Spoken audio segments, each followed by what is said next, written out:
All right, good morning. Steve Chapman, Oregon State Fire Marshal's Red Team with your morning briefing update.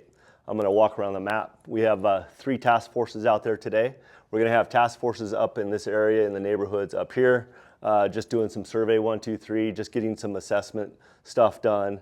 And then we'll also have a couple task forces down here in the southwest area of the fire, where they're going to be assisting our wildland partners with some mop-up, and they're also going to be doing survey 1, 2, 3 into the neighborhood. So if you see them out there, they're just surveying stuff and making sure that we get all the information we can for our information stuff. And then we're also going to have another group that's going to be over here at Yannex, along with the tower. They're going to be out there with some reefs, just kind of making sure that we're going to clean this up, make sure if the fire does do anything crazy for us, which we're not anticipating. Everything is looking really good. I'll let the wildland talk about what they're getting stuff tied in today, but we'll have some people up here at the Yannex Tower cleaning up and doing some brushing around that to make sure it's good to go. So that's all we got for today's update. Thank you.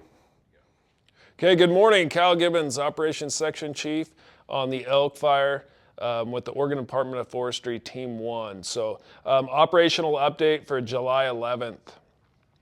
We've had an excellent 24 hours of success on this incident. So we had fairly low RHs during the days, and then we had issues with a lot of heat getting built up and then spotting in front of the main fire. So we'll go ahead and kind of work around the perimeter, but we'll start here where the direction where the fire was headed. And so it was wanting to push here to the southeast. And so what we're calling Division Zulu, we were able to access get in here on some road systems, take advantage of some higher humidities at night, and then start working to get some road systems open, and then utilizing heavy equipment, hand crews, and engines, and then in coordination with aircraft during the day to slow the spread, and then start to get a line on the head of the fire here.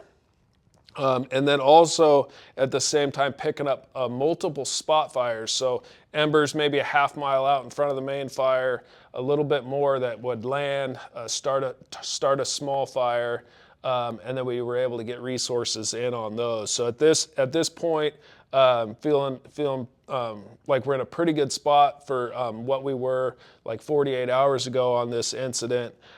So we have multiple spot fires here that we've picked up. We were able to get crews in, get scratch lines around them. There's still a little bit of heat in them, but they're not moving at this point.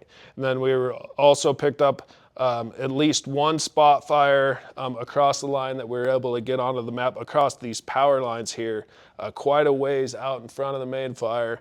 And then we have several others working up here to the north that embers that got quite a ways out, started small fires. We were able to get around those spots as well. So we're currently working on updating our map, but as you can see, we have a little bit of dozer line here on the map in this area, but we have quite a bit more line in than that. So working back here towards Division Alpha, we have about 2 miles of line we're estimating that we still need to complete. So that fire line right kind of on the edge of the fire is direct to the fire edge as possible, so eliminate any chance of fuels that can catch fire and kind of run at the line and throw embers across. So about 2 miles in this area that needs to be completed. We're hoping to have that done by the end of day shift today on July 11th.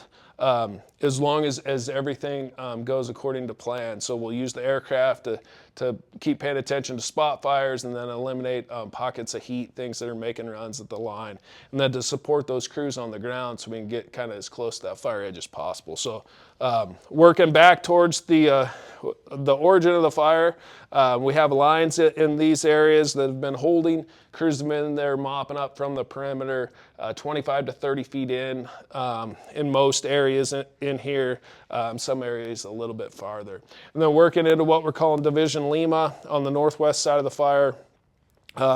This entire division has been lined, so some of it we're improving, so either hand line, dozer line, or utilizing roads that have been in place to hold this fire in place here. Same thing, starting to get some fire hose on the ground, mop up from the perimeter, and things are looking pretty good there. And then turning the corner back into Division Zulu, most of the line has been complete down on this northeast edge of the fire, but there's still some areas to tighten up, so to eliminate those pockets of green, and then get some hose lays in place and start to mop up that perimeter. So still some work to do in here as far as getting the line in, making sure it's solid, and in a good spot, but for the most part, that line's in place. It just needs some improvement at this point. So just to recap, great last couple of shifts. We hope to just build on that for today's shift, and then